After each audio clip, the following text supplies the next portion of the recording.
नमस्कार, one page YouTube channel में आपका स्वागत है। आज सुनिए मुंशी प्रेमचंद की लिखी कहानी त्यागी का प्रेम। लाला गोपीनाथ को युवावस्था में ही दर्शन से प्रेम हो गया था। अभी वह इंटरमीडिएट क्लास में थे कि मिल और बर्कले के वैज्ञानिक विचार उनको कंठस्थ हो गए थे। उन्हें किसी प्रकार के विनोद प्रमोद से रुचि न थी। यहाँ तक कि कॉलेज के क्रिकेट मैचों में भी उनको उत्साह न होता था। हास परिहास से कोसों भागते और उनसे प्रेम की चर्चा करना तो मानो बच्चे को जूजू से डराना था। प्रातःकाल घर से निकल जाते और शहर से बाहर किसी सघन वृक्ष की छांव में बैठकर दर्शन का अध्ययन करने में निरत हो जाते। काव्य अलंकार उपन्यास सभी को त्याज्य समझते थे। शायद ही अपने जीवन में उन्होंने कोई किस्से कहानी की किताब पढ़ी हो।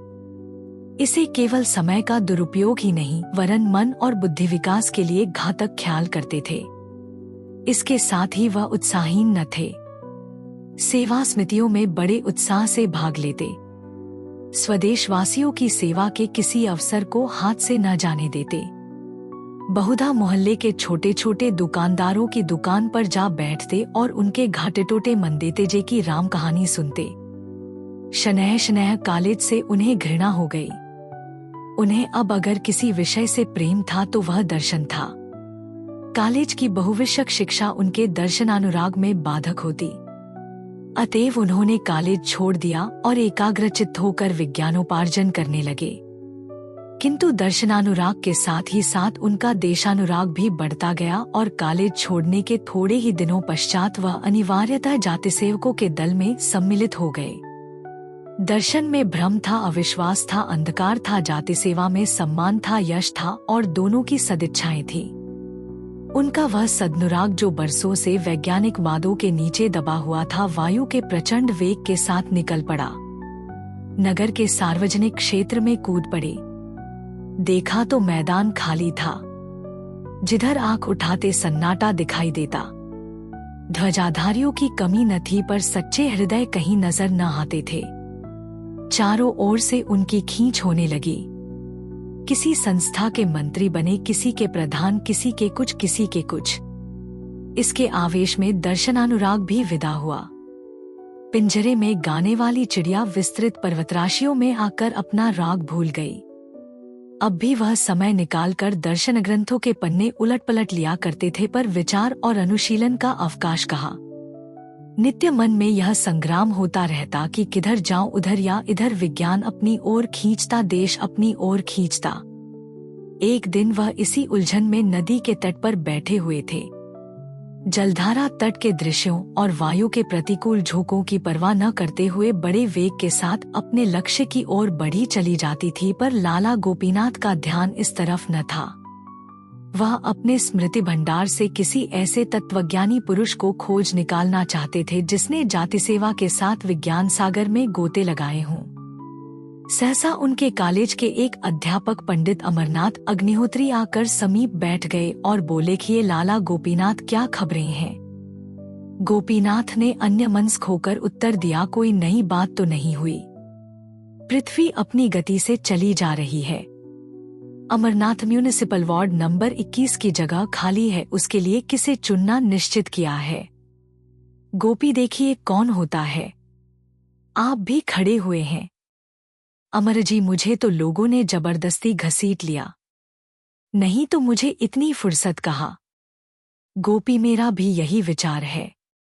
अध्यापकों का क्रियात्मक राजनीति में फंसना बहुत अच्छी बात नहीं। अमरनाथ इस व्यंग्य से बहुत लज्जित हुए। एक क्षण के बाद प्रतिकार के भाव से बोले, तुम आजकल दर्शन का अभ्यास करते हो या नहीं। गोपी, बहुत कम। इसी दुविधा में पड़ा हुआ हूँ कि राष्ट्रीय सेवा का मार्ग ग्रहण करूँ या सत्य की खोज में जीवन व्यतीत करूँ। अमर राष्ट्रीय संस्थानों में सम्मिलित होने का समय अभी तुम्हारे लिए नहीं आया। अभी तुम्हारी उम्र ही क्या है, जब तक विचारों में गांभीर्य और सिद्धांतों पर दृढ़ विश्वास न हो जाए उस समय तक केवल क्षणिक आवेशों के वशवर्ती होकर किसी काम में कूद पड़ना अच्छी बात नहीं। राष्ट्रीय सेवा बड़े उत्तरदायित्व का काम है। गोपीनाथ ने निश्चय कर लिया कि मैं जाति सेवा में जीवन क्षेप करूंगा। अमरनाथ ने भी यही फैसला किया कि मैं म्यूनिसिपैलिटी में अवश्य जाऊंगा। दोनों का परस्पर विरोध उन्हें कर्मक्षेत्र की ओर खींच ले गया। गोपीनाथ की साख पहले ही से जम गई थी। घर के धनी थे। शक्कर और सोने चांदी की दलाली होती थी। व्यापारियों में उनके पिता का बड़ा मान था। गोपीनाथ के 2 बड़े भाई थे, वह भी दलाली करते थे। परस्पर मेल था, धन था, संतानें थी। अगर न थी तो शिक्षा और शिक्षित समुदाय में गणना। वह बात गोपीनाथ की बदौलत प्राप्त हो गई। इसलिए उनकी स्वच्छंदता पर किसी ने आपत्ति नहीं की, किसी ने उन्हें धनोपार्जन के लिए मजबूर नहीं किया। अतएव गोपीनाथ निश्चिंत और निर्द्वंद्व होकर राष्ट्र सेवा में कहीं किसी अनाथालय के लिए चंदे जमा करते, कहीं किसी कन्या पाठशाला के लिए भिक्षा मांगते फिरते। नगर की कांग्रेस कमेटी ने उन्हें अपना मंत्री नियुक्त किया। उस समय तक कांग्रेस ने कर्मक्षेत्र में पदार्पण नहीं किया था। उनकी कार्यशीलता ने इस जीर्ण संस्था का मानव पुनरुद्धार कर दिया। वह प्रातः से संध्या और बहुधा पहर रात तक इन्हीं कामों में लिप्त रहते थे। चंदे का रजिस्टर हाथ में लिए उन्हें नित्य प्रति साझसवेरे अमीरों और रईसों के द्वार पर खड़े देखना एक साधारण दृश्य था। धीरे धीरे कितने ही युवक उनके भक्त हो गए। लोग कहते, कितना निःस्वार्थ, कितना आदर्शवादी त्यागी जाति सेवक है। कौन सुबह से शाम तक निःस्वार्थ भाव से केवल जनता का उपकार करने के लिए यूं दौड़ धूप करेगा। उनका आत्मोत्सर्ग प्रायः द्वेषियों को भी अनुरक्त कर देता था। उन्हें बहुधा रईसों की अभद्रता, असज्जनता, यहाँ तक कि उनके कटु शब्द भी सहने पड़ते थे। उन्हें अब विदित हो गया था कि जाति सेवा बड़े अंशों तक केवल चंदे मांगना है। इसके लिए धनिकों की दरबारदारी या दूसरे शब्दों में खुशामद भी करनी पड़ती थी। दर्शन के उस गौरवयुक्त अध्ययन और इस दानलोलुपता में कितना अंतर था। कहाँ मिल और केंट स्पेंसर और किड के साथ एकांत में बैठे हुए जीव और प्रकृति के गहन गूढ़ विषय पर वार्तालाप, और कहाँ इन अभिमानी असभ्य मूर्ख व्यापारियों के सामने सिर झुकाना। वह अंतःकरण में उनसे घृणा करते थे। वे धनी थे और केवल धन कमाना चाहते थे। इसके अतिरिक्त उनमें और कोई विशेष गुण न था। उनमें अधिकांश ऐसे थे जिन्होंने कपट व्यवहार से धनोपार्जन किया था। पर गोपीनाथ के लिए वे सभी पूज्य थे, क्योंकि उन्हीं की कृपा दृष्टि पर उनकी राष्ट्र सेवा अवलंबित थी। इस प्रकार कई वर्ष व्यतीत हो गए। गोपीनाथ नगर के मान्य पुरुषों में गिने जाने लगे। वह दीनजनों के आधार और दुखियारों के मददगार थे। अब वह बहुत कुछ निर्भीक हो गए थे और कभी कभी रईसों को भी कुमार्ग पर चलते देखकर फटकार दिया करते थे। उनकी तीव्र आलोचना भी अब चंदे जमा करने में उनकी सहायक हो जाती थी। अभी तक उनका विवाह न हुआ था। वह पहले ही से ब्रह्मचर्य व्रत धारण कर चुके थे। विवाह करने से साफ इनकार किया। मगर जब पिता और अन्य बंधुजनों ने बहुत आग्रह किया और उन्होंने स्वयं कई विज्ञान ग्रंथों में देखा कि इंद्रियदमन स्वास्थ्य के लिए हानिकारक है, तो असमंजस में पड़े। कई हफ्ते सोचते हो गए और वह मन में कोई बात पक्की न कर सके। स्वार्थ और परमार्थ में संघर्ष हो रहा था।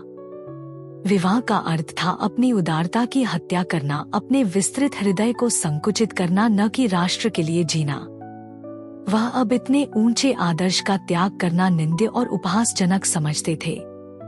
इसके अतिरिक्त अब वह अनेक कारणों से अपने को पारिवारिक जीवन के अयोग्य पाते थे।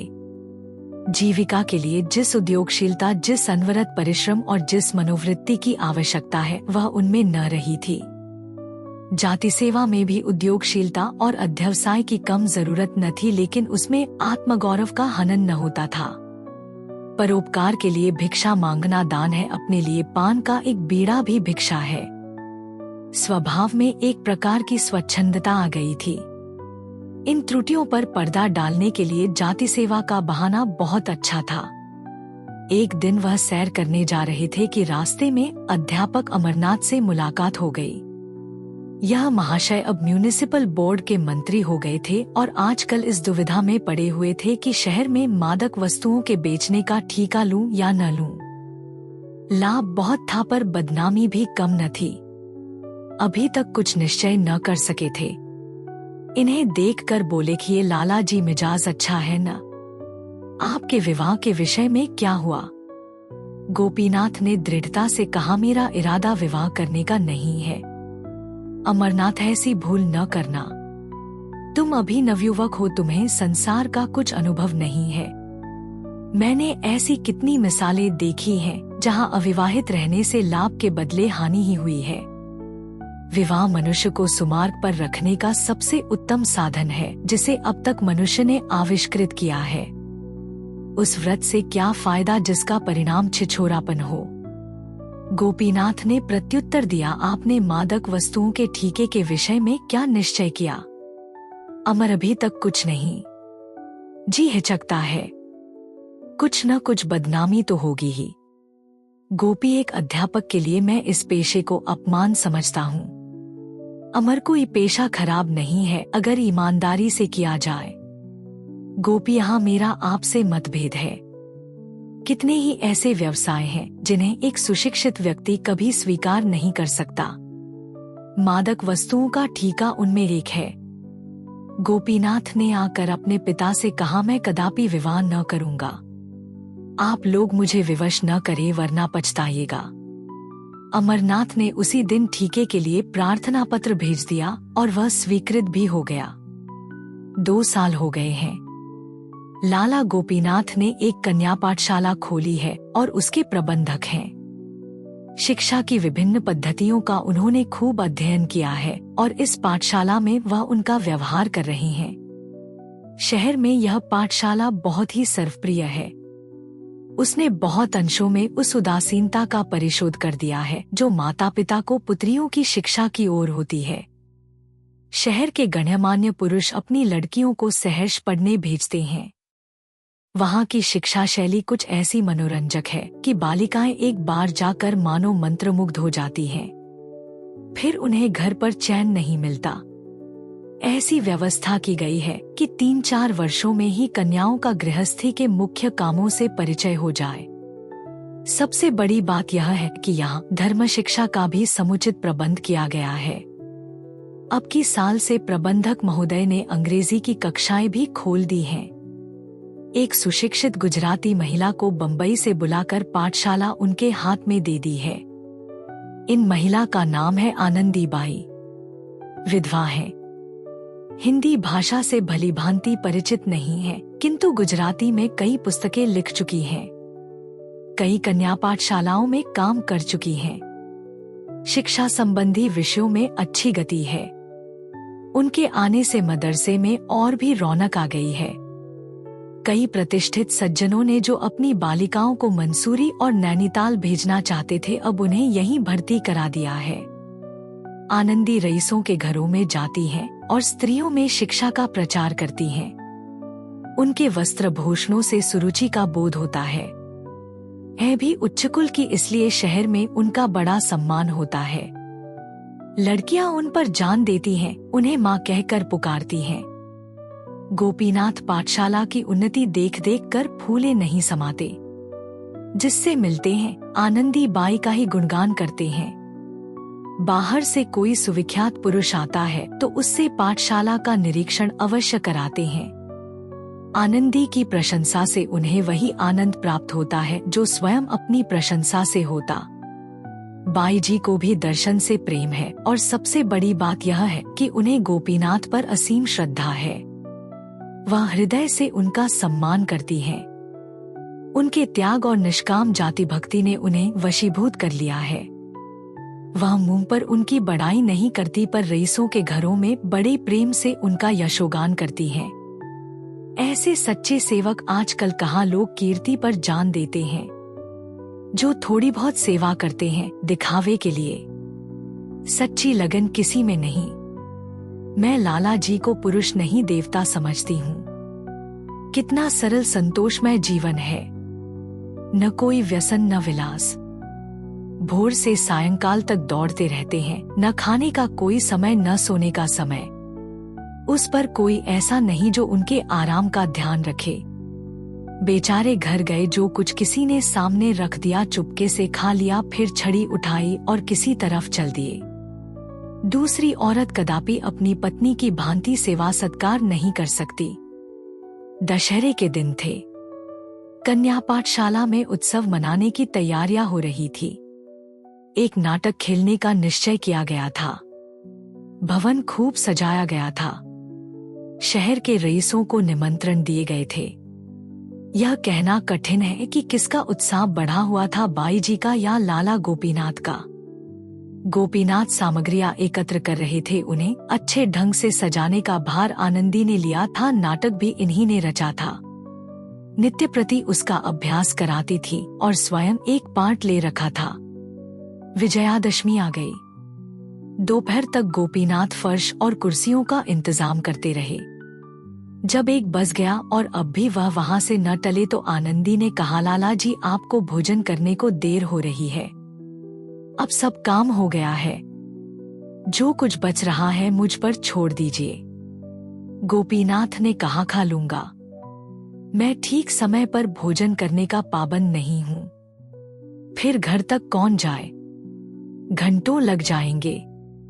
भोजन के उपरांत आराम करने का जी चाहेगा। शाम हो जाएगी। आनंदी, भोजन तो मेरे यहाँ तैयार है, ब्राह्मणी ने बनाया है, चलकर खा लीजिए और यहीं जरा देर आराम भी कर लीजिए। गोपीनाथ, यहाँ क्या खा लूं? एक वक्त न खाऊंगा तो ऐसी कौन सी हानि हो जाएगी? आनंदी, जब भोजन तैयार है तो उपवास क्यों कीजिएगा? गोपीनाथ, आप जाएं, आपको अवश्य देर हो रही है। मैं काम में ऐसा भूला कि आपकी सुधि ही न रही। आनंदी, मैं भी 1 जून उपवास कर लूंगी तो क्या हानि होगी? गोपीनाथन ही नहीं, इसकी क्या जरूरत है? मैं आपसे सच कहता हूँ, मैं बहुधा 1 ही जून खाता हूँ। आनंदी, अच्छा, मैं आपके इनकार का माने समझ गई। इतनी मोटी बात अब तक मुझे न सूझी। गोपीनाथ, क्या समझ गई? मैं छूतछात नहीं मानता। यह तो आपको मालूम ही है।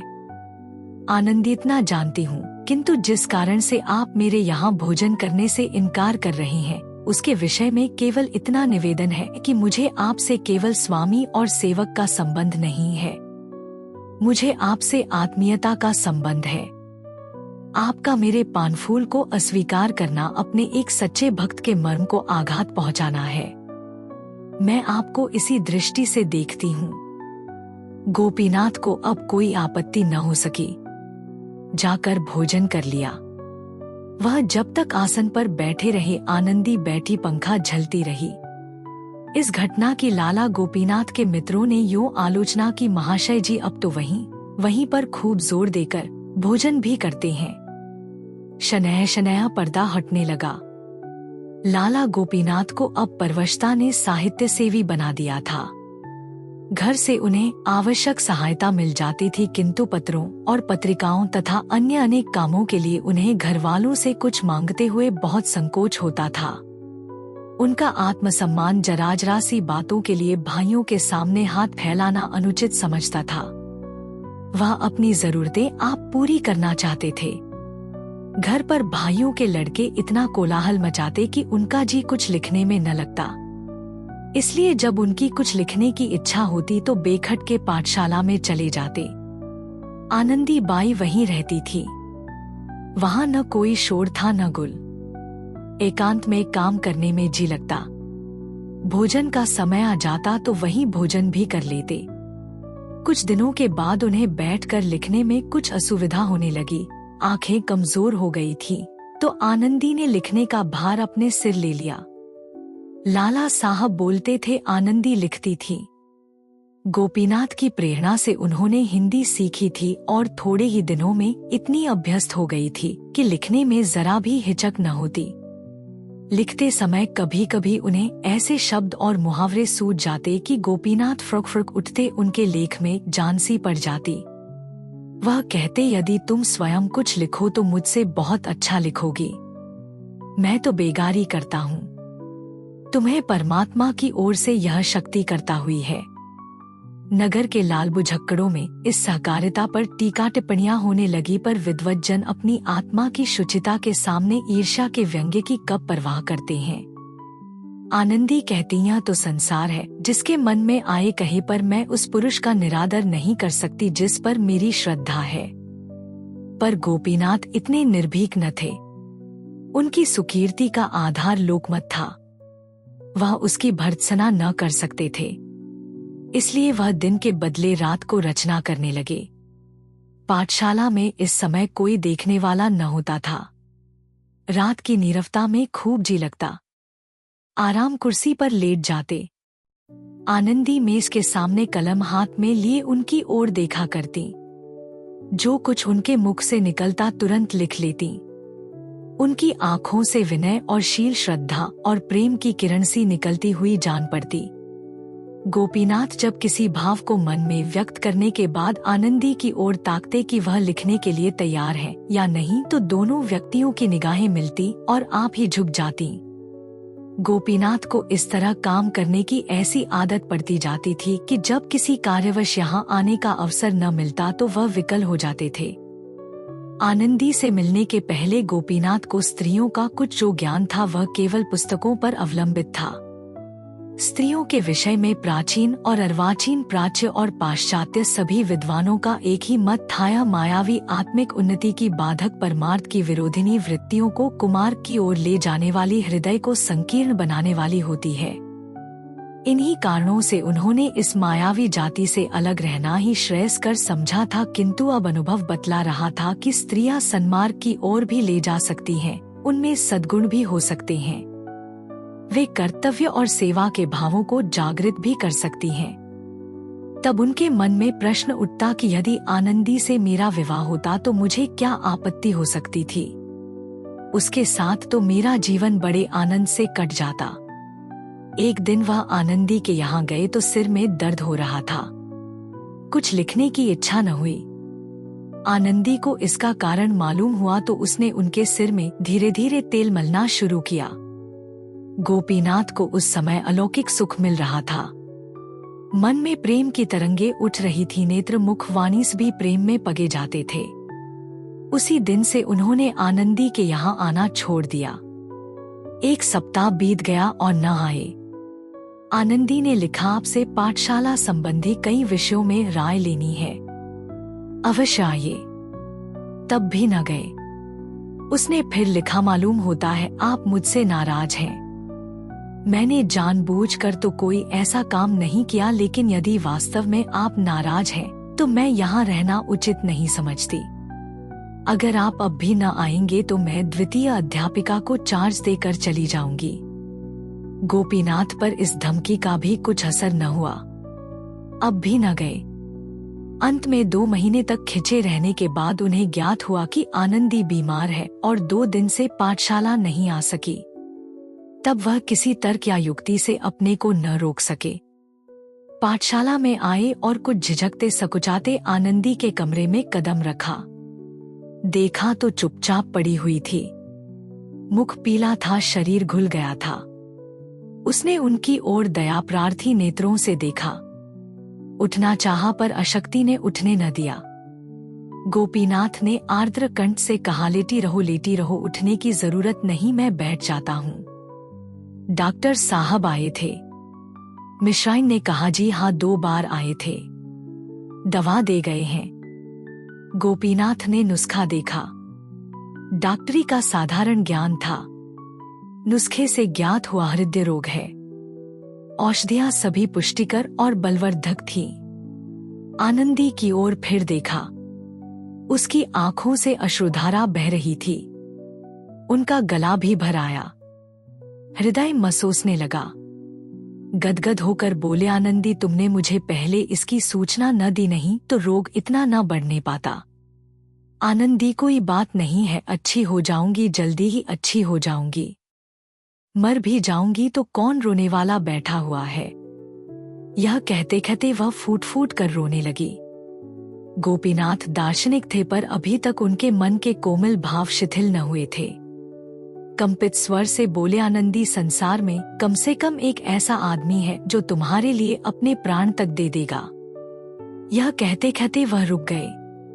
उन्हें अपने शब्द और भाव कुछ भद्दे और उच्छृंखल से जान पड़े। अपने मनोभावों को प्रकट करने के लिए वह इन सारहीन शब्दों की अपेक्षा कहीं अधिक काव्यमय रसपूर्ण अनुरक्त शब्दों का व्यवहार करना चाहते थे, पर वह इस वक्त याद न पड़े। आनंदी ने पुलकित होकर कहा, 2 महीने तक किस पर छोड़ दिया था गोपीनाथ? इन 2 महीनों में मेरी जो दशा थी वह मैं ही जानता हूँ। यही समझ लो कि मैंने आत्महत्या नहीं की, यही बड़ा आश्चर्य है। मैंने न समझा था कि अपने व्रत पर स्थिर रहना मेरे लिए इतना कठिन हो जाएगा। आनंदी ने गोपीनाथ का हाथ धीरे से अपने हाथ में लेकर कहा, अब तो कभी इतनी कठोरता न कीजिएगा। गोपीनाथ सचिंत होकर, अंत क्या है?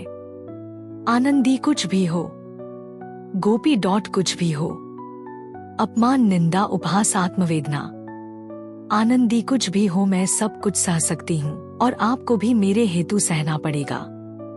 गोपी आनंदी, मैं अपने को प्रेम पर बलिदान कर सकता हूँ, लेकिन अपने नाम को नहीं। इस नाम को अकलंकित रखकर मैं समाज की बहुत कुछ सेवा कर सकता हूँ। आनंदीन कीजिए, आपने सब कुछ त्याग कर यह कीर्ति लाभ की है, मैं आपके यश को नहीं मिटाना चाहती। गोपीनाथ का हाथ हृदय स्थल पर रखकर, इसको चाहती हूँ, इससे अधिक त्याग की आकांक्षा नहीं रखती। गोपी दोनों बातें एक साथ संभव हैं। आनंदी संभव है, मेरे लिए संभव है। मैं प्रेम पर अपनी आत्मा को भी न्योछावर कर सकती हूँ। इसके पश्चात लाला गोपीनाथ ने आनंदी की बुराई करनी शुरू की। मित्रों से कहते, उनका जी अब काम में नहीं लगता, पहले किसी तंदेही नहीं है। किसी से कहते, उनका जी अब यहाँ से उचाट हो गया है, अपने घर जाना चाहती हैं। उनकी इच्छा है कि मुझे प्रतिवर्ष तरक्की मिला करे और उसकी यहाँ गुंजाइश नहीं। पाठशाला को कई बार देखा और अपनी आलोचना में काम को असंतोषजनक लिखा। शिक्षा, संगठन, उत्साह, सुप्रबंध, सभी बातों में निराशाजनक क्षति पाई। वार्षिक अधिवेशन में जब कई सदस्यों ने आनंदी की वेतन वृद्धि का प्रस्ताव उपस्थित किया तो लाला गोपीनाथ ने उसका विरोध किया। उधर आनंदी बाई भी गोपीनाथ के दुखड़े रोने लगी। यह मनुष्य नहीं है, पत्थर का देवता है, उन्हें प्रसन्न करना दुस्तर है। अच्छा ही हुआ कि उन्होंने विवाह नहीं किया, नहीं तो दुखिया इनके नखरे उठाते उठाते सिधार जाती। कहाँ तक कोई सफाई और सुप्रबंध पर ध्यान दे। दीवार पर एक धब्बा भी पड़ गया, किसी कोने खुतरे में एक जाला भी लग गया, बरामदों में कागज का एक टुकड़ा भी पड़ा मिल गया तो आपके तीवर बदल जाते हैं। 2 साल मैंने ज्योंत्यों करके निभाया, लेकिन देखती हूँ तो लाला साहब की निगाह दिनों दिन कड़ी होती जाती है। ऐसी दशा में मैं यहाँ अधिक नहीं ठहर सकती। मेरे लिए नौकरी में कल्याण नहीं है, जब जी चाहेगा उठ खड़ी होंगी।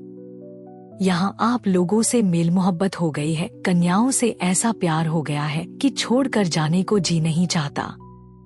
आश्चर्य था कि और किसी को पाठशाला की दशा में अवंती न दिखती थी, वरन हालत पहले से अच्छी थी। एक दिन पंडित अमरनाथ की लाला जी से भेंट हो गई। उन्होंने पूछा कि ये पाठशाला खूब चल रही है न? गोपी, कुछ न पूछिए, दिनों दिन दशा गिरती जाती है। अमरानंदी बाई की ओर से ढील है क्या? गोपी जी, हाँ सरासर। अब काम करने में उनका जी नहीं लगता। बैठी हुई योग और ज्ञान के ग्रंथ पढ़ा करती हैं। कुछ कहता हूँ तो कहती हैं, मैं अब इससे और अधिक कुछ नहीं कर सकती। कुछ परलोक की भी चिंता करूँ कि 24 घंटे पेट के धंधों में ही लगी रहूं। पेट के लिए 5 घंटे बहुत हैं। पहले कुछ दिनों तक 12 घंटे करती, पर वह दशा स्थायी नहीं रह सकती थी। यहाँ आकर मैंने स्वास्थ्य खो दिया। एक बार कठिन रोगग्रस्त हो गई। क्या कमेटी ने मेरे दवादरपन का खर्च दे दिया? कोई बात पूछने भी आया, फिर अपनी जान क्यों दूं? सुना है घरों में मेरी बदगोई भी किया करती हैं। अमरनाथ मार्मिक भाव से बोले, बातें मुझे पहले ही मालूम थी। 2 साल और गुजर गए। रात का समय था। कन्या पाठशाला के ऊपर वाले कमरे में लाला गोपीनाथ मेज के सामने कुर्सी पर बैठे हुए थे। सामने आनंदी कोच पर लेटी हुई थी। मुख बहुत म्लान हो रहा था। कई मिनट तक दोनों विचार में मग्न थे। अंत में गोपीनाथ बोले, मैंने पहले ही महीने में तुमसे कहा था कि मथुरा चली जाओ। आनंदी वहां 10 महीने क्यों कर रहती? मेरे पास इतने रुपए कहाँ थे और न तुम्ही ने कोई प्रबंध करने का आश्वासन दिया। मैंने सोचा 3-4 महीने यहाँ और रहूं, तब तक किफायत करके कुछ बचा लूंगी, तुम्हारी किताब से भी कुछ मिल जाएंगे, तब मथुरा चली जाऊंगी। मगर यह क्या मालूम था कि बीमारी भी इसी अवसर की ताक में बैठी हुई है। मेरी दशा 2-4 दिन के लिए भी संभली और मैं चली। इस दशा में तो मेरे लिए यात्रा करना असंभव है। गोपी, मुझे भय है कि कहीं बीमारी तूल न खींचे। संग्रहणी असाध्य रोग है। 1-2 महीने यहाँ और रहने पड़ गए तो बात खुल जाएगी। आनंदी, छिटकर खुल जाएगी, खुल जाए। अब इससे कहाँ तक डरूं? गोपी, मैं भी न डरता अगर मेरे कारण नगर की कई संस्थाओं का जीवन संकट में न पड़ जाता। इसलिए मैं बदनामी से डरता हूँ। समाज के यह बंधन निरे पाखंड हैं। मैं उन्हें संपूर्णतः अन्याय समझता हूँ। इस विषय में तुम मेरे विचारों को भलीभांति जानती हो, पर करो क्या, दुर्भाग्यवश मैंने जाति सेवा का भार अपने ऊपर ले लिया है और उसी का फल है कि आज मुझे अपने माने हुए सिद्धांतों को तोड़ना पड़ रहा है और जो वस्तु मुझे प्राणों से भी प्रिय है उसे यूं निर्वासित करना पड़ रहा है। किंतु आनंदी की दशा संभलने की जगह दिनों-दिन गिरती ही गई। कमजोरी से उठना बैठना कठिन हो गया था। किसी वैद्य या डॉक्टर को उसकी अवस्था न दिखाई जाती थी। गोपीनाथ दवाएं लाते थे, आनंदी उनका सेवन करती थी और दिन दिन निर्बल होती जाती थी। पाठशाला से उसने छुट्टी ले ली थी। किसी से मिलती जुलती भी न थी। बार बार चेष्टा करती कि मथुरा चली जाओ, किंतु एक अनजान नगर में अकेले कैसे रहूंगी, न कोई आगे न पीछे, कोई एक घूंट पानी देने वाला भी नहीं। यह सब सोचकर उसकी हिम्मत टूट जाती थी। इसी सोच विचार और हैस बैस में 2 महीने और गुजर गए और अंत में विवश होकर आनंदी ने निश्चय किया कि अब चाहे कुछ सिर पर बीते यहाँ से चल ही दूं। अगर सफर में मर भी जाऊंगी तो क्या चिंता है, उनकी बदनामी तो न होगी, उनके यश को कलंक तो न लगेगा, मेरे पीछे ताने तो न सुनने पड़ेंगे। सफर की तैयारियां करने लगी। रात को जाने का मुहूर्त था कि सहसा संध्याकाल से ही प्रसव पीड़ा होने लगी और 11 बजते एक नन्हा सा दुर्बल सत्वान सा बालक प्रसव हुआ। बच्चे के होने की आवाज सुनते ही लाला गोपीनाथ बेतहाशा ऊपर से उतरे और गिरते पड़ते घर भागे। आनंदी ने इस भेद को अंत तक छिपाए रखा, अपनी दारुण प्रसव पीड़ा का हाल किसी से न कहा, दाई को भी सूचना न दी। मगर जब बच्चे के रोने की ध्वनि मदरसे में गूंजी तो क्षण मात्र में दाई सामने आकर खड़ी हो गई। नौकरानियों को पहले से शंकाएं थी, उन्हें कोई आश्चर्य न हुआ।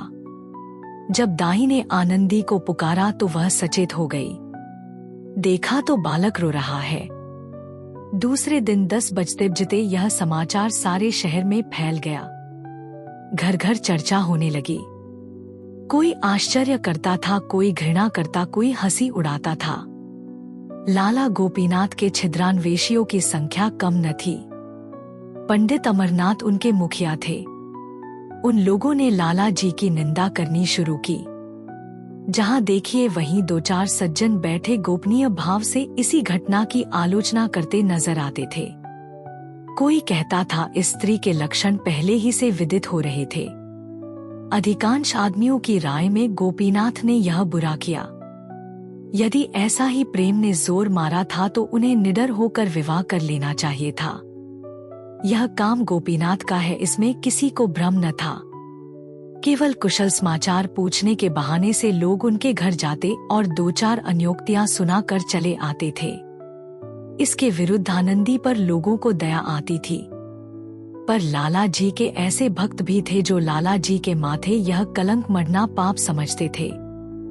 गोपीनाथ ने स्वयं मौन धारण कर लिया था।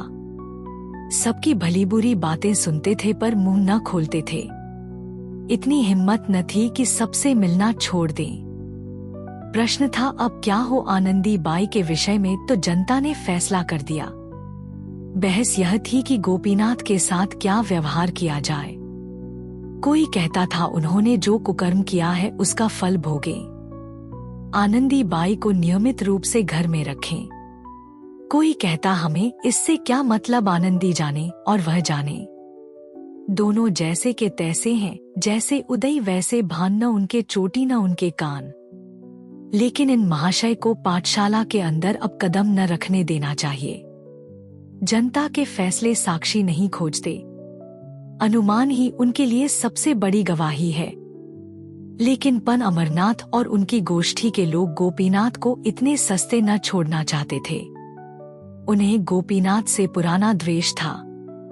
यह कल का लौंडा दर्शन की 2-4 पुस्तकें उलट पलट कर राजनीति में कुछ शुद्धबुद्ध करके लीडर बना हुआ बिचरे, सुनहरी ऐनक लगाए, रेशमी चादर गले में डाले, यों गर्व से ताके मानो सत्य और प्रेम का पुतला है। ऐसे रंगे सियार की जितनी कलई खोली जाए उतना ही अच्छा। जाति को ऐसे दगाबाज चरित्रहीन दुर्बलात्मा सेवकों से सचेत कर देना चाहिए। पंडित अमरनाथ पाठशाला की अध्यापिकाओं और नौकरों से तहकीकात करते थे।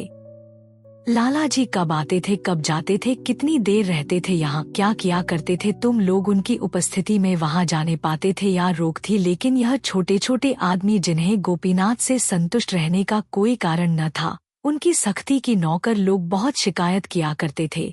इस दुर्वस्था में उनके ऐबों पर पर्दा डालने लगे। अमरनाथ ने प्रलोभन दिया, डराया धमकाया, पर किसी ने गोपीनाथ के विरुद्ध साक्षी न दी। उधर लाला गोपीनाथ ने उसी दिन से आनंदी के घर आना जाना छोड़ दिया। 2 हफ्ते तक तो वह अभागिनी किसी तरह कन्या पाठशाला में रही। 15वें दिन प्रबंधक समिति ने उसे मकान खाली कर देने की नोटिस दे दी। महीने भर की मोहलत देना भी उचित न समझा। अब वह दुखिया एक तंग मकान में रहती थी, कोई पूछने वाला न था। बच्चा कमजोर, खुद बीमार, कोई आगे न पीछे, न कोई दुहक का संगी न साथी। शिशु को गोद में लिए दिन के दिन बेदाना पानी पड़ी रहती थी। एक बुढ़िया महरी मिल गई थी जो बर्तन धोकर चली जाती थी। कभी कभी शिशु को छाती से लगाए रात की रात रह जाती, पर धन्य है उसके धैर्य और संतोष को। लाला गोपीनाथ से मुंह में शिकायत थी न दिल में। सोचती इन परिस्थितियों में उन्हें मुझसे परामुख ही रहना चाहिए, इसके अतिरिक्त और उपाय नहीं है। उनके बदनाम होने से नगर की कितनी बड़ी हानि होती। सभी उन पर संदेह करते हैं, पर किसी को यह साहस तो नहीं हो सकता कि उनके विपक्ष में कोई प्रमाण दे सके। यह सोचते हुए उसने स्वामी अभेदानंद की एक पुस्तक उठाई और उसके एक अध्याय का अनुवाद करने लगी। अब उसकी जीविका का एकमात्र यही आधार था। सहसा धीरे से किसी ने द्वार खटखटाया। वह चौंक पड़ी। लाला गोपीनाथ की आवाज मालूम हुई। उसने तुरंत द्वार खोल दिया। गोपीनाथ आकर खड़े हो गए और सोते हुए बालक को प्यार से देखकर बोले, आनंदी, मैं तुम्हें मुंह दिखाने लायक नहीं हूँ।